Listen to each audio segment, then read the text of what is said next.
오늘 특별히 이제 약 한 2년 반 정도 코로나로 인해서 멈췄던 사회의 여러 가지, 특별히 우리 교회에 여러 가지 그 멈췄던 그러한 부분들이 이제 5월 초하루 첫 주를 계기로 다시금 새로 시작할 수 있는 이런 뜻깊은 주일을 맞이하게 된 것, 하나님 앞에 감사를 드리는 것입니다. 그래서 우리가 처음에 올바로 시작하는 것이 참 귀하고 중요하겠다 하는 뜻에서 제목을 이렇게 정했는데요. 우리가 오늘 읽은 이 말씀을 보면은 유다의 그 13대 왕 히스기야 왕에 대한 그의 그 종교개혁 사실에 대해서 여기에 이렇게 기록을 하고 있습니다. 1절에 보면은 히스기야는 25세의 젊은 나이에 왕위에 올랐던 그런 젊고 패기 있는 왕이었습니다. 그가 왕위에 올라서 행한 일들은 한마디로 그 2절이 요약하고 있다고 볼 수가 있겠습니다. 히스기야는 다윗의 모든 행실과 같이 여호와 보시기에 정직하게 행하여 유다에 많은 임금들이 있지만 다윗 왕이 가장 훌륭한 왕으로 이렇게 기록이 되어 있고 그의 아들 솔로몬이 조금 그것을 따랐을진데 그 후에 여러 왕들이 오고 갔지만은 그 중에서 특별히 여기 2절 나와 있는 대로 다윗과 같이 행하여 정직한 왕, 이렇게 기록된 왕이 그리 많지 않습니다. 대표적인 왕은 요시야 왕과 히스기야 왕 2명 정도로 이렇게 손꼽을 수 있을 정도입니다.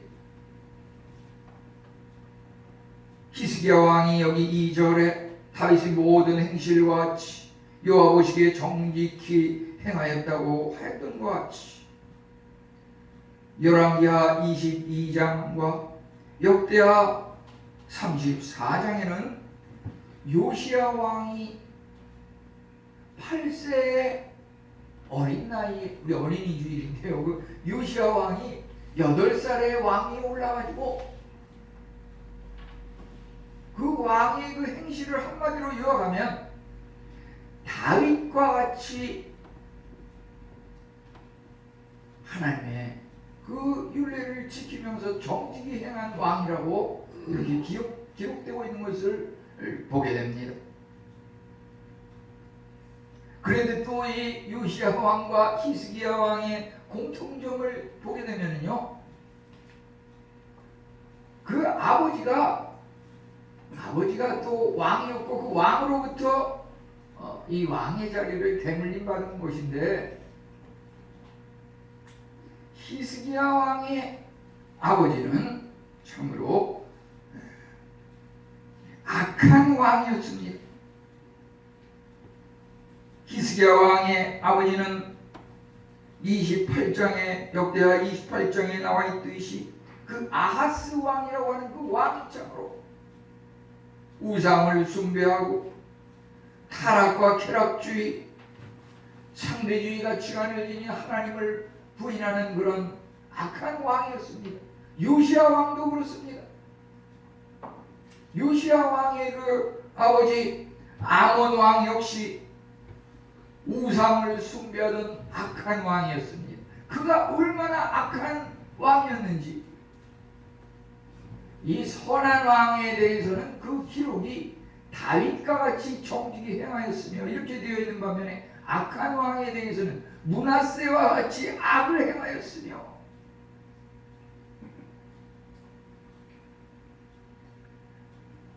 우리 어린이가 잘 되는 것이 부모의 바람일진데 우리가 모범적으로 기도하며 자녀들을 신앙으로 잘 이끌어야 되는 것이 우리의 목표이지만은 실제 생활에 있어서 그것이 뜻대로 되지 않는 경우가 많습니다. 세상 모두 다 할 수 있는데 자녀는 또 우리 뜻대로 할 수 없는 게 자녀 교육입니다. 어찌 보면 우리는 하나님 앞에 모든 걸 맡기면서 하나님의 은혜에 매달릴 수밖에 없습니다. 그 히스기야 왕과 요시야 왕이 어려서 젊은 나이에 왕이 되었지만은 우리는 그것을 반면교사라고 하지요. 부모가 잘못되고 악하고 환경이 열악하니까 자녀도 그럴 수밖에 없겠구나. 그것은 세상적인 생각입니다. 우리 하나님을 믿는 성도의 집안 가정의 대물림이라고 하는 것은 돌연변이적인 것이고 돌연변이 하나님께서 강권적으로 역사하시기 때문에 하나님께서 사랑하신 그 자녀들은 하나님께서 놀랍게 성장시키고 키우신다고 하는 것입니다. 오늘 이 말씀을 통해서 특별히 여기 읽은 구절들 중에서 5절부터 11절에 해당하는 그 말씀은 히스기야 왕의 명설교라는 그런 제목을 붙여서 이렇게 해설하는 경우도 있습니다. 성경에 많은 선지자가 있고 많은 설교가 제자 사도들이 있는데 설교 중에 명설교, 히스기야 왕의 설교, 오늘 읽은 이 5절부터 11절 말씀이 참으로 크고 놀라운 진리가 담긴 것이고 당시에 그 아버지 때로부터 내려온 우상숭배와 태락과 타락과 온통 나쁜 그런 사회 실태 속에서 그들을 향해서 부르짖었던 히스기야 왕의 그 설교, 그가 그 사회의 실상에 대해서 백성들을 향해서 제사장들과 종교 지도자들, 레위인들을 향해서 지적하며 선포했던 그 말이 여기 나오는 5절부터 11절입니다. 이 말씀은 당시의 상황뿐 아니라 오늘 2022년 5월 1일 오늘을 사는 우리 성도들 모두에게 향하여 선포되는, 나 자신을 향해서 선포되는 그런 말씀이라고 생각하면 틀림이 없을 것입니다. 우리가 참으로, 교회가 참으로 타락하고 기독교가 앞에 그 기자를 개로 바꿔가지고 개독교라고 이렇게 카톡에 댓글 다는 사람들도 많이 있습니다.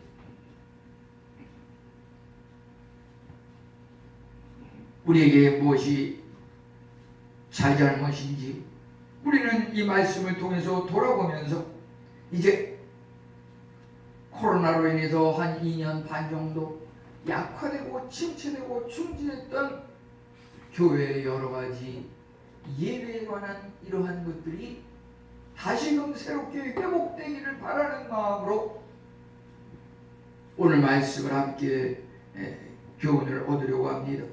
우선 첫째는 첫 단추를 잘 끼워야 한다고 하는 것입니다.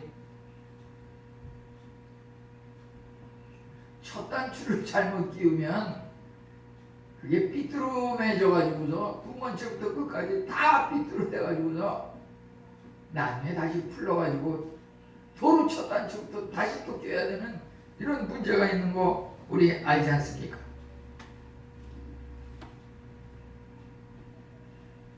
히스기야는 여기서 하나님 우선주의를 말하고 있습니다. 우선 3절에 보면 그가 첫째 해 첫째 달에 여호와의 전 문을 열고 수리하고, 그가 가장 먼저 주안점을 두고서 시작했던 것은 닫혔던 교회 문을 열고 여러 가지 부셔지고 낡고 허물어진 그 성전 기구들을 바로 수리하고 단장을 했다고 하는 것입니다.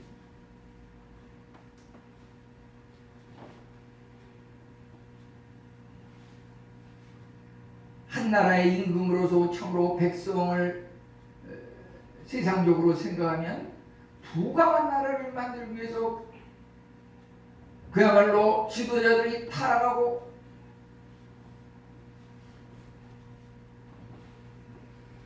그런 것으로 인해서 백성들이 얼마나 힘들고 어렵게 살았는지 히스기야 왕이 젊은 나이에 왕위에 올랐을 때 우리가 생각할 수 있는 것은 자명한 사실이 아니겠습니까?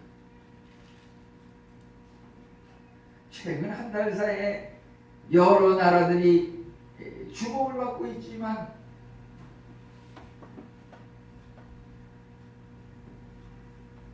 제가 그 잠시 가 있었던 그 스리랑카 같은 나라 보면은 그 대통령과 국회의장과 국방부 장관, 경제부 장관 이거 전부 한 형제가 형이 국회의장하고 동생이 경제부 장관하고 본인은 대통령하고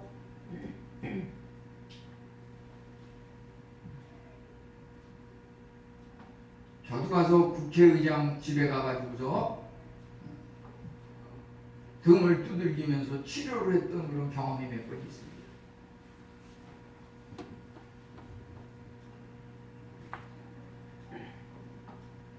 그러다 보니까 그 나라가 말이죠, 말이 아니에요.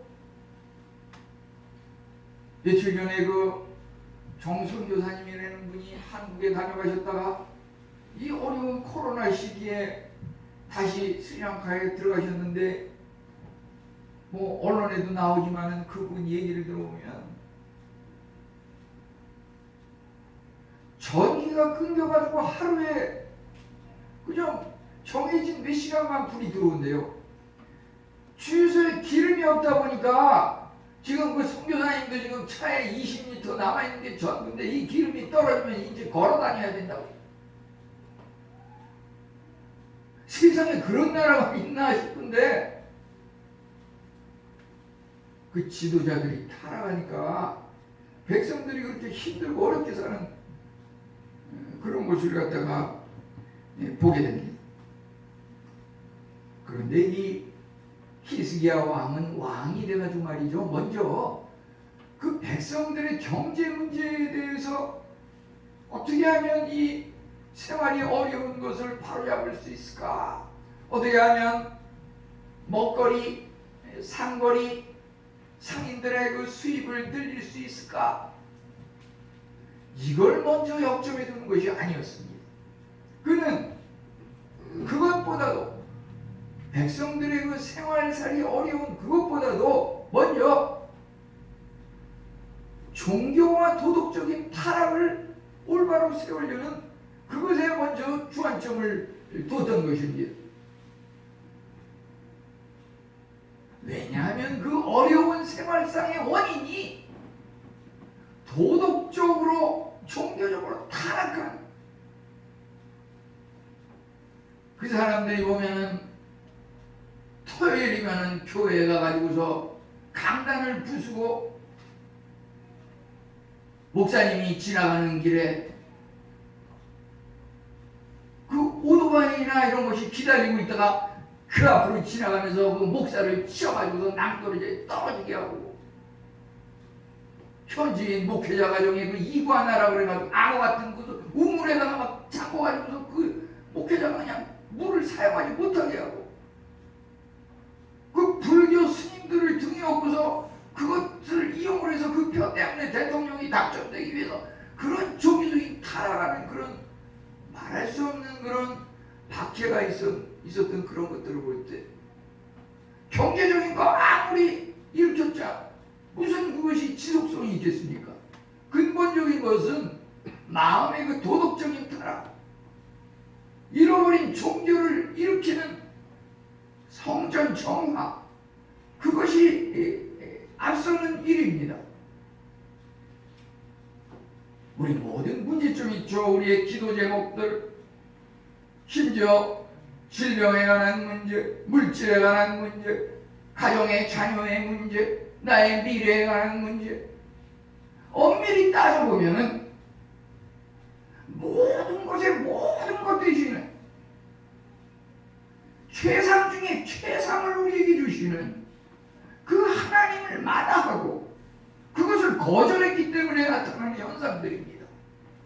하나님은 그 모든 것들을 다 준비하고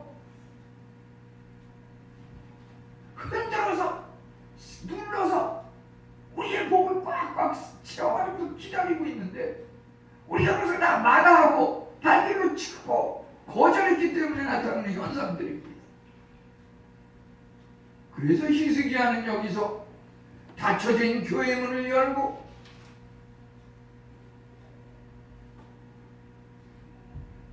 먼지 끼고 부서진 그 성전을 수리하고 이것을 먼저 첫째 달에 시작했던 것입니다. 좋은 일이라고 하는 것은 빨리 시작할수록 좋습니다.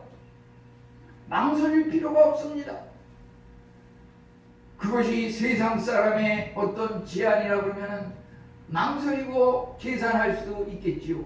그러나 하나님의 명령이라 하나님 말씀이라고 하는 것은 즉시 즉각 토를 달지 말고 순종할수록 좋은 것입니다. 아브라함이 100세가 돼서 낳은 그 아들, 천하보다 귀한 아들 이삭을 하나님께서 제물로 드리라고 했을 때 그게 어찌 세상적인 계산으로 가능하기나 한 일입니까? 도저히 말도 안 되는 일이죠. 그렇지만 아브라함은 하나밖에 없는 100세에 난 그 아들 이삭을 하나님 앞에 드리는데 창세기 22장 3절에 보면은 아침에 일찍이 일어나 하나님이 자기에게 지시하는 것으로 이삭을 데리고 갔다고 했습니다. 우리가 아브라함을 믿음의 조상이라고 하는 것, 좋은 일, 하나님의 명령은 나보다 먼저 앞장서서 빨리 기회를 놓치지 말고 붙잡아야 합니다. 먼저 성전과 하나님의 일을 시작하는 그 일을 그가 앞세웠던 것입니다. 우리 성도님들은 내가 누구인지, 나는 크리스찬이다, 성도다, 인해교회 등록 교인이다, 이와 같은 것이 하나의 정체성일진데 우리 한 선원에 대한 이야기가 있습니다. 배를 타는 그 선원이 한 번은 목사님 앞에 와서 나에게 글을 좀 써달라고 빈 하얀 카드를 내놨습니다. 그 목사님이 뭐라고 쓸까 망설이다가 거기다가 나는 예수님을 사랑합니다 이렇게 거기다가 썼습니다.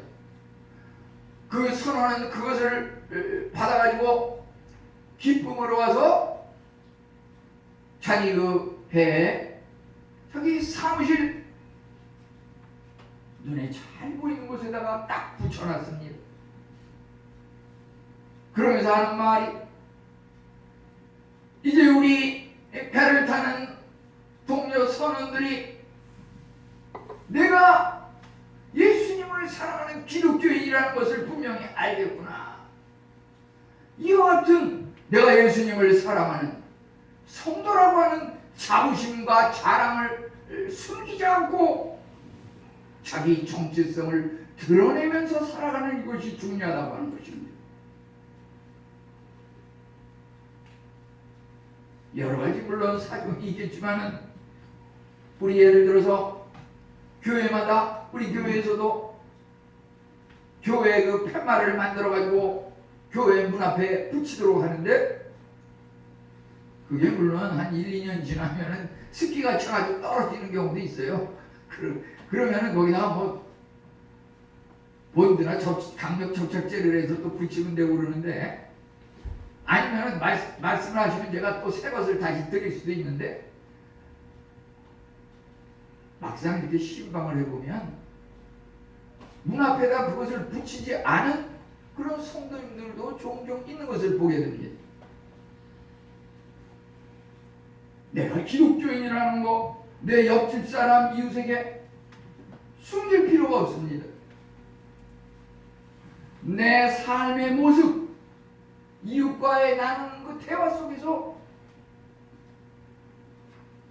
괜히 상소리를 하고 어른들을 욕하고 예의 바르지 못하고 그런 모습이 부끄럽기 때문에 내가 어떻게 기독교인이라는 것을, 그런 모습을 보이면 사람들이 손가락질, 네 모습을 보니까 내가 교회 절대 나가지 않겠다, 이런 것이 두려워가지고 그것을 붙이지 않는 것은 아닙니까? 우리는 분명한 정체성을 가지고, 우리가 물론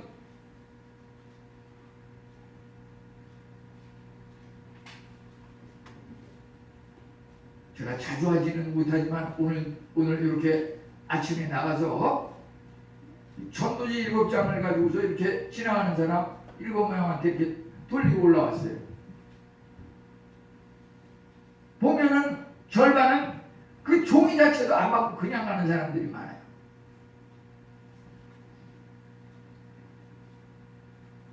우리가 교회 나오십시오, 믿고 천국 가세요, 이와 같은 것도 전도의 방법이지만은 대문 앞에 교회 팻말을 달고서 묵묵히 말로 전하지는 않지만 내 삶을 통해서 나의 삶을 살아가는 모습을 볼 때 이웃 사람들이 하나님을 믿을 수 있는 그 부끄러움 없는 그리스도인의 정체성을 보여야 되지 않겠습니까? 마태복음 10장 32절은 누구든지 사람 앞에서 나를 시인하면 예수님께서도 하나님 앞에서 너를 시인하리라. 만일 누구든지 너희가 사람 앞에서 예수님을 부인하면 나도 하나님 앞에서 너희를 부인하리라.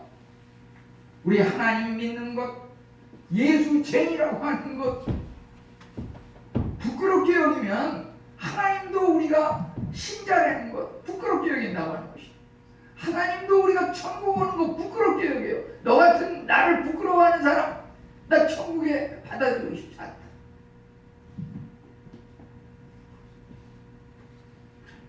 우리 첫 단추를 잘 끼워야 하는 문제.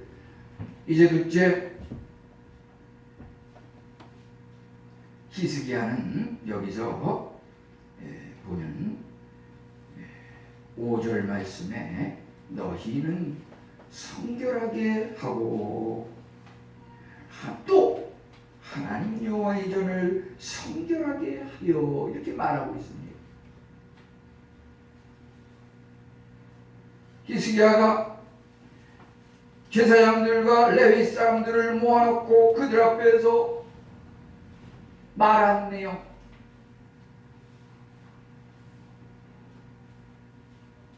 첫째는 너희가 성결하게 하고 또 하나님의 전을 성결하게 하고, 그가 제일 먼저 주장한 이야기는 우리 개개인 자신이 성결해야 된다고 하는 그 문제를 말하고 있는 것입니다. 이제 그 후에 두 번째가 하나님의 전을 성결하게 하라고 하는 것입니다.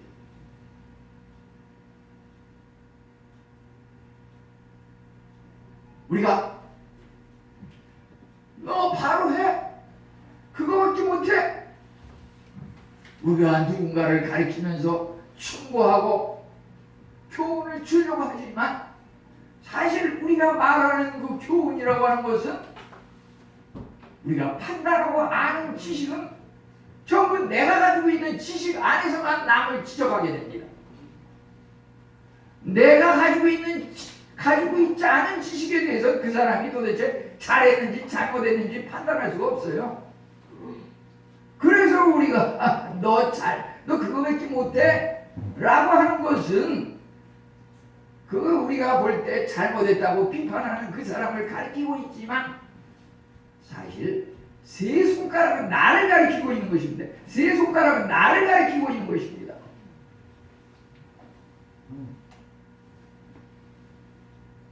내가 이만저만한데 왜 나를 이해하지 못하고 왜 그렇게 상처받게 나를 이렇게 무시합니까? 왜 그렇게 얘기합니까? 이러저러하게 얘기하지 못합니까? 이거 전부 내가 나를 향해서 하는 말입니다. 그것을 듣는 사람에게는 전혀 해당이 안 되는 말입니다. 사실.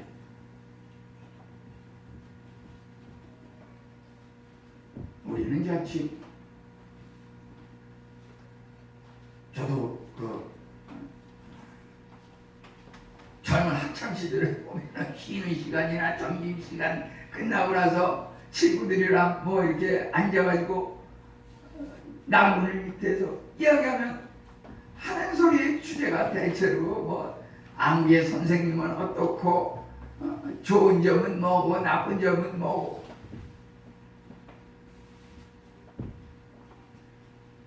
교회 성도들이 신앙생활 할 때도 그래요.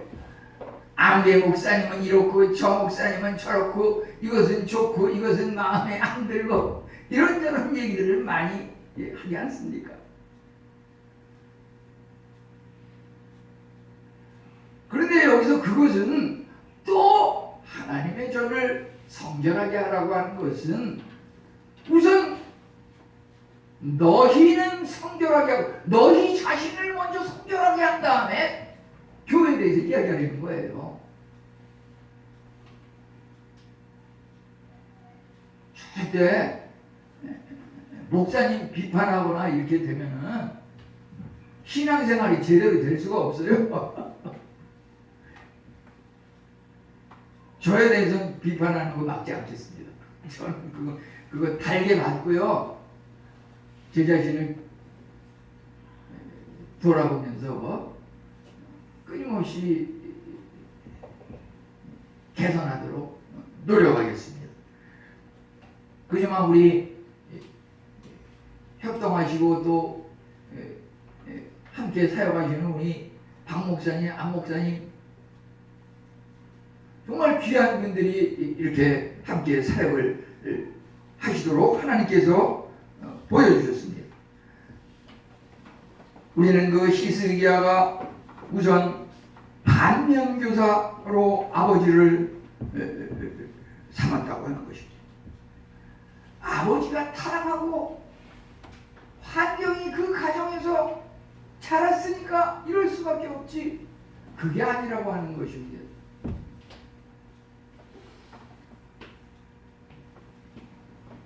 오히려 반면교사라고 하는 것은 누군가의 모습을 보면서 그의 그 실패를 거울 삼아서 나는 저렇게 하지 않으리라.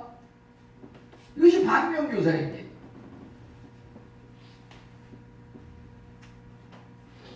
저도 그래요. 우리 아버님이 돌아가시기 한 10여 년 전에는 예수님을 믿고 이렇게 교회 열심히 나오시고 이렇게 교회 그 묘소에 안치가 되셨지만은 정말 제가 어린 시절에 아버님이 얼마나 술을 많이 드시고 얼마나 담배를 많이 피고 그걸로 인해서 천식을 앓고 몸이 안 좋으셔서 돌아가시고 우리 집안에도 보면 그렇게 하지 말라는 그런 술, 담배든지 여러 가지 무질서한 그런 생활을 해는 사람들이 젊은 혈기에는 나타나지 않는데 그것이 60, 70 이렇게 되니까 그 불치병을 진단받아가지고 어려움을 겪는 그런 것을 보게 됩니다. 그 삶이 그냥 나이가 들면 그 비켜갈 수가 없어요. 젊은 시절의 모든 그 생활이 그대로 나타나는 겁니다. 저 그런 것을 봤기 때문에 오히려 나는 그렇게 하지 말아야겠구나. 나는 나이 들어서 좀 더 건강하고 행복한 삶을 살고 싶다. 그렇기 때문에 하나님을 좀 더 믿고 하나님의 말씀을 따라서 이렇게 살아가려고 노력하는 것입니다. 우리는 처음으로 교회와 교육자와 이웃을 잘 되라고 잘못을 지적하기에 앞서서 내 자신을 먼저 돌봐야 한다고 하는 것. 내 개인의 삶이 얼마나 성결한가. 내가 말씀과 기도와 찬양으로 하나님 앞에 날마다 부끄러움 없는 삶을 사는가. 그것은 피와 물과 불로 정결케 된다고 하는 것입니다. 예수 그리스도의 십자가 보혈의 피로 믿음으로 구원에 이르는 것이고, 물로 정결케 된다고 하는 것은 교회 생활하는 이 세례를 통해서 교회원으로 이제 들어오면서 그리스도와 연합하는 의미가 있는 것이고, 이제 불로 정결케 된다고 하는 것은 성령님의 은혜로 성령 세례를 받아서 육신의 삶이 청산되고 영적인 삶으로 변화된다고 하는 것입니다. 이제 이 모든 것에서 히스기야는 7절에서 무엇을 지적하고 있습니까? 문을 닫으며 등불을 끄고 성소에서 분향하지 아니하며 번제를 드리지 아니하므로. 이 7절과 8절 9절은 이런 행해야 할 것을 행하지 아니하므로 그들에게 하나님의 심판과 벌이 주어졌다고 하는 것입니다. 어떤 벌과 심판이었습니까? 8절에 보면은 세상이 비웃음거리가 되고 조상들이 칼에 엎드러지고 자녀와 아내들이 적에게 빼앗겨 노예로 팔려가고 이와 같은 어려움들이 일어난 원인이 바로 7절에서 지적되고 있는 것입니다. 교회 문이 닫혔고 불을 끄고 켜지 못하고 성소에서 분향하지 아니하며, 이 분향이라고 하는 것은 향을 태워서 그 향이 위로 하늘로 올라가지 않습니까? 그것은 바로 우리가 기도를 통해서 하나님 앞에 아뢰는 것, 찬양을 통해서 하나님을 경배하는 것, 찬양과 기도, 그것이 분향이라고 하는 그 예배의 순서로 들어가는 것을 말합니다. 우리가 참으로 분향이 아직 계속 타오르고 있습니까? 기도의 음성이 멈추지는 않았습니까?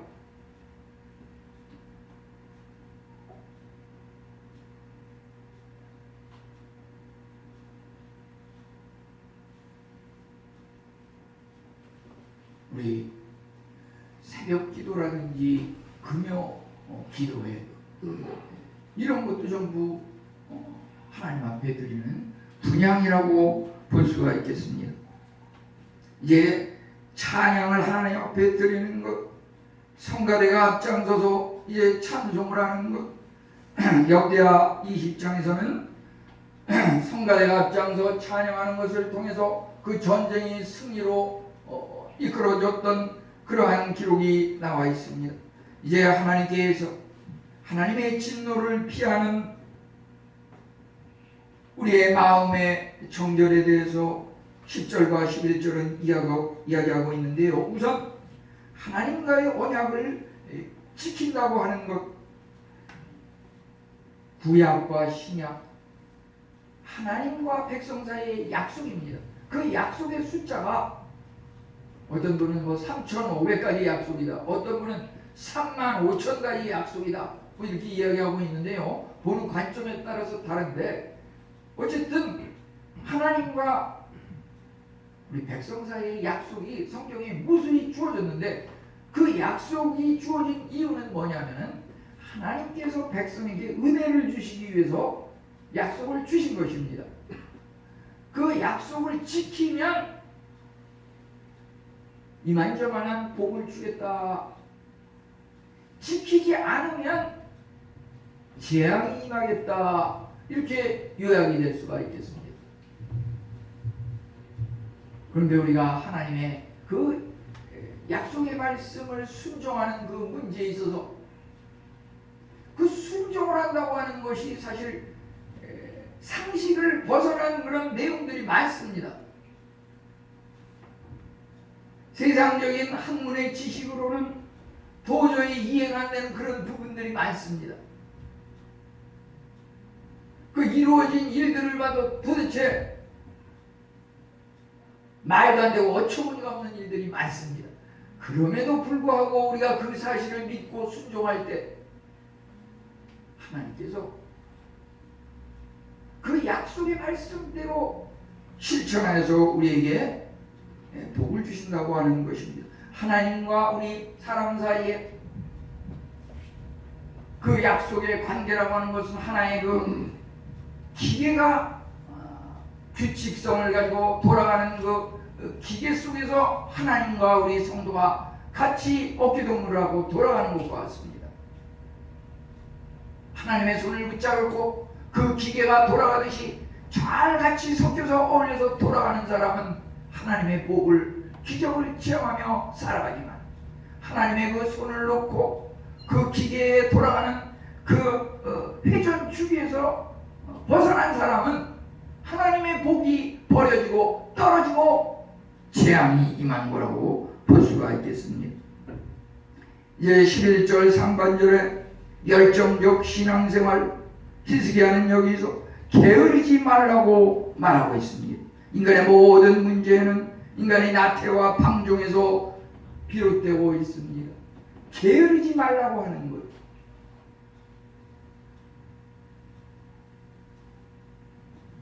엊그제도 이렇게 늦은 시간에 보니까 그 박태환 선수가 수영의 금메달, 우리나라 최초로 수영에서 금메달을 땄는데 그 선수가 금메달을 따기 한 4년 전 올림픽에서는 출발을 갖다가 반칙을 범해가지고 실격을 당했어요.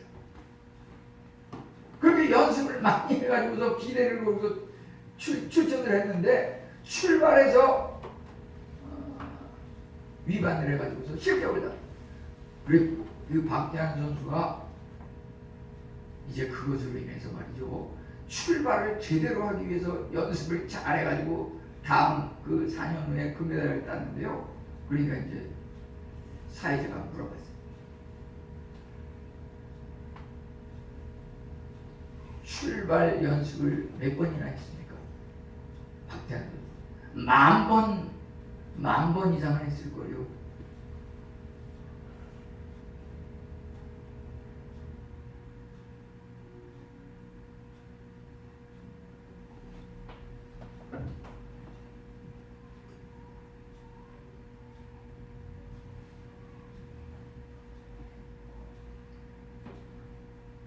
우리가 여기 기도회가 분향이 그치고 예배가 그치고 이래가지고 도대체 이 새벽 기도를 문을 닫을 것인지 수요 예배 문을 닫고 생략하고 주일 예배만 드릴 것인지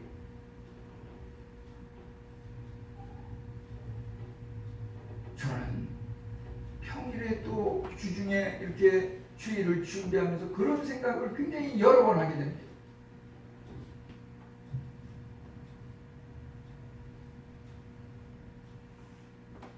절대 이것은 우리 인회교회에 나와서 새벽 기도를 같이 드리자는 말은 아니에요.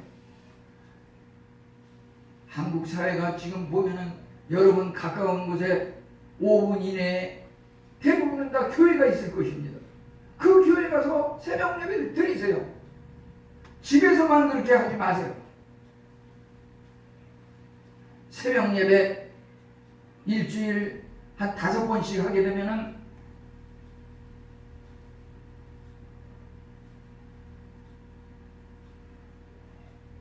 1년이면 250번, 4년이면 1000번, 40년이면 10,000번. 박태환 선수가 그 출발 연습을 10,000번 해서 금메달을 땄다 그러는데,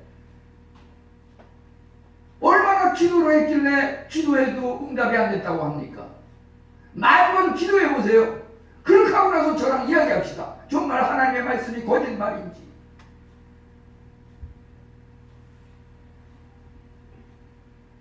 절대 인해교회 여기 와서 예배드리자는 말이 아니에요. 우리가 하나님을 믿는 성도라고 하면은, 예를 들어서 주일에 이만저만한 일이 있는데 교회를 갈까요 말까요? 목사님, 상의하고 싶습니다. 그런 건 상의의 대상이 아니에요. 우리가 예수님을 믿는다 그러면.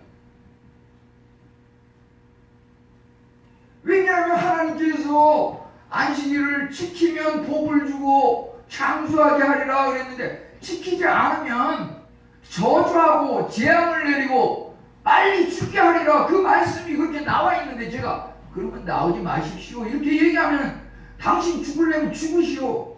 그런 저주기 때문에 그런 것은 하나님하고 상의해야지, 목사랑 상의하지 마세요. 결코 앞으로.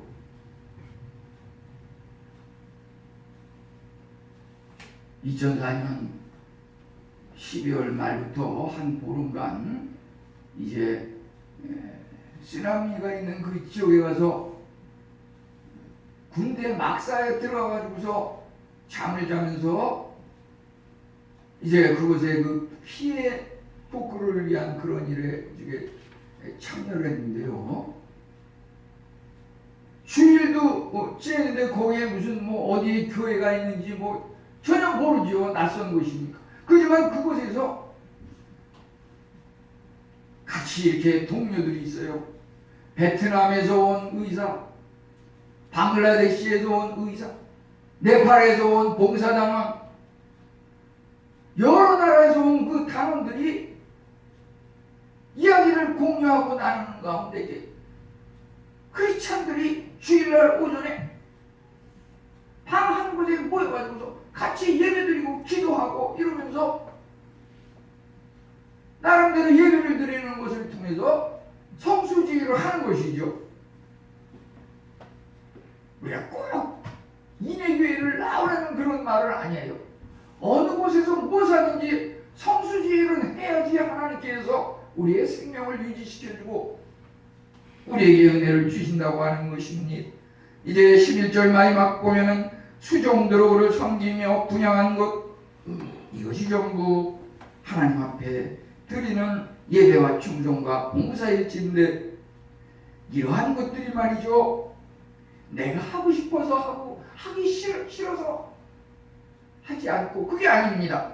11절에 뭐라 그랬습니까?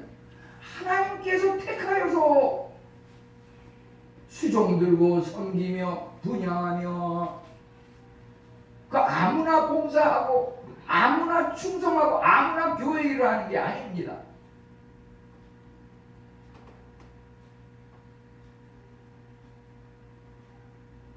우리 집사람이 와서 토요일마다 보면은 한 서너 시쯤이면은 와가지고서 뭐 주보 프린트도 하고 교회 청소도 하고 방역도 한번 하고 이것저것 주일날 또 어린이 교재도 준비하고 성도님들에게 또 연락할 분은 연락하고,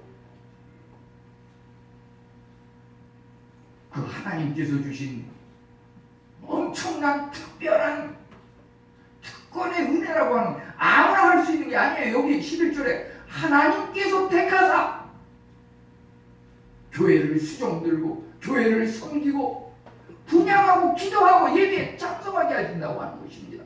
그렇게 하는 사람은 하나님께서 특권을 주셔서 택하셨기 때문에 그 특권에서 제외된 사람들은 아무런 복도 받을 수가 없는 것입니다. 우리가 복 받기 위해서 하나님 잘 믿는 게 아닙니다.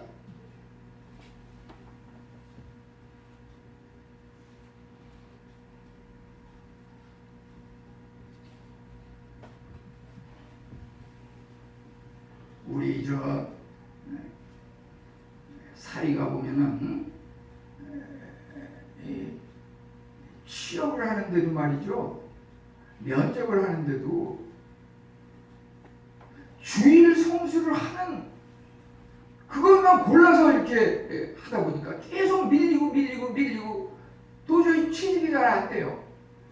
그런데 주일 성수할 수 있는 그곳에 취직을 이렇게 하니까 하나님께서 그 순간부터 엄청난 복을 주시는데 임시직을 이렇게 시작하다가 정규직이 되고 그가 직장에서 섬기는 그 상관이 말이죠. 한 3년 전에 보니까 서울 시내 국회의원 중에서 최다 득표를 했어요. 박암계 의원이라고.